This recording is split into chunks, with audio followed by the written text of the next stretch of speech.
sekarang lagi berada di Elbistan dan salah satu kampung di kota Elbistan yaitu Gökçen.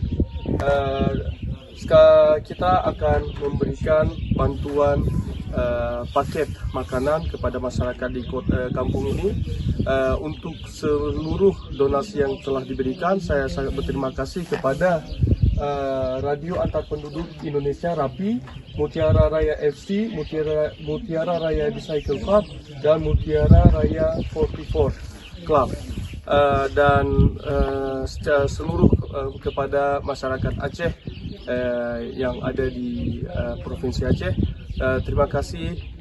Assalamualaikum warahmatullahi wabarakatuh. Ribu rakyat Turki meninggal dunia, maka tanya di sini, mari kita bersama tak galang dana, tak bantu ala kadar, berbina yang mudah untuk meringankan beban daripada saudara-saudara kita yang ada di Turki.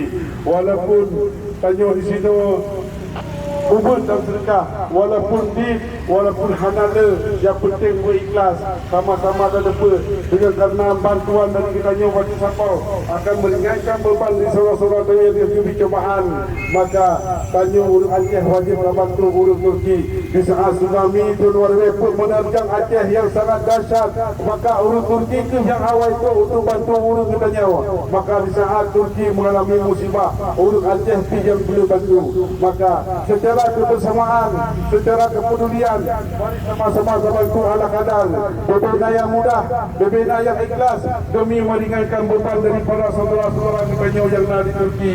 Mari sama-sama bantu yang musibah gempa bumi yang berkuatan 7,8 skala Richter yang memporak-porandakan sebagian Turki dan juga puluhan ribu rakyat Turki meninggal dunia.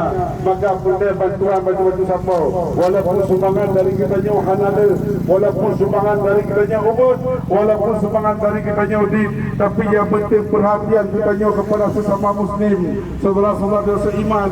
Maka wajib kita bantu meringankan beban di para saudara-saudara kita mengingat waktu tsunami luar biasa. Rakyat Turki ke yang paling bantu tanya yang lebih sumbangan donatur untuk Aceh, yaitu urus Turki. Maka di saat Turki menimpa musibah, kita wajib bantu urus Turki.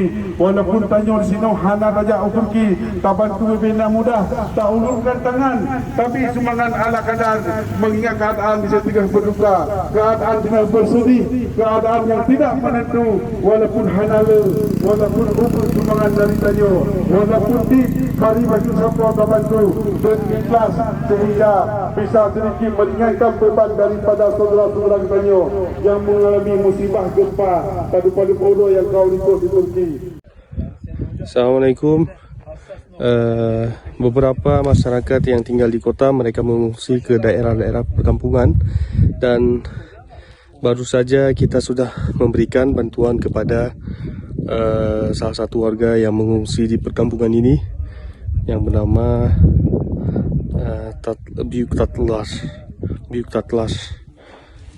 Terima kasih atas seluruh bantuannya. Assalamualaikum warahmatullahi wabarakatuh.